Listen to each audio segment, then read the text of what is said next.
മുഴിക്കൽ പാലവും കോട്ടപ്പള്ളി പാലം പ്രവൃത്തിയും ഓൺലൈനായി മുഖ്യമന്ത്രി പിണറായി വിജയൻ ഉദ്ഘാടനം ചെയ്തു. വടകര മാഹി കനാൽ നവീകരണം സാധ്യമായത് വർഷങ്ങളുടെ പരിശ്രമങ്ങൾക്കൊടുവിലാണെന്ന് മുഖ്യമന്ത്രി പിണറായി വിജയൻ പറഞ്ഞു. മുഴിക്കൽ പാലവും കോട്ടപ്പള്ളി പാലം പ്രവൃത്തിയും ഓൺലൈനായി ഉദ്ഘാടനം ചെയ്ത് സംസാരിക്കുകയായിരുന്നു മുഖ്യമന്ത്രി. 10 ജില്ലകളെ ബന്ധിപ്പിക്കുന്ന പശ്ചിമതീര ജലപാത ശൃംഖല നവകേരള നിർമ്മിതിയിൽ വലിയ മാറ്റം സൃഷ്ടിക്കുമെന്നും അദ്ദേഹം പറഞ്ഞു. നമ്മുടെ നാഷണൽ ഹൈവേ, നമ്മുടെ മലയോര ഹൈവേ, തീരദേശ ഹൈവേ, ഇങ്ങനെയെല്ലാം ഉള്ളതിൻ്റെ കൂടെ ഏറ്റവും പ്രാധാന്യമർഹിക്കുന്നതാണ് പശ്ചിമതീര ജലപാത വികസനം. കോവളം മുതൽ ബേക്കൽ വരെ 616 കിലോമീറ്റർ ദൂരമാണ്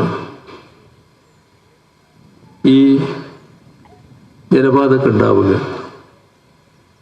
ഇതിലൂടെ തുടർച്ചയായ ജലയാത്രയൊരുക്കലാണ് ഉദ്ദേശിക്കുന്നത്. കേരളത്തിലെ 10 ജില്ലകളെ ബന്ധിപ്പിക്കുന്ന ഈ ശൃംഖല നവകേരള നിർമ്മിതിയിൽ വലിയ മാറ്റം സൃഷ്ടിക്കുന്നതായിരിക്കും. കേരളത്തിലെത്തുന്ന ടൂറിസ്റ്റുകൾക്ക് ഇതൊരു വലിയ ഹരമാകും. ഇതിലൂടെ യാത്ര ചെയ്യുക, ഇടയ്ക്ക് അവർക്ക് ഇറങ്ങാൻ സാധിക്കും.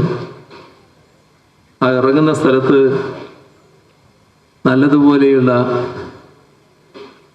ടൂറിസ്റ്റുകളെ ആകർഷിക്കുന്ന എല്ലാം ഒരുക്കാൻ നമുക്ക് കഴിയും.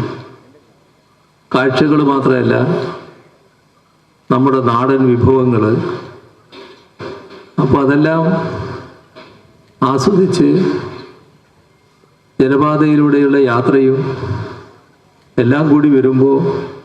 ചടങ്ങിൽ KP കുഞ്ഞമ്മദ്കുട്ടി MLA അധ്യക്ഷത വഹിച്ചു.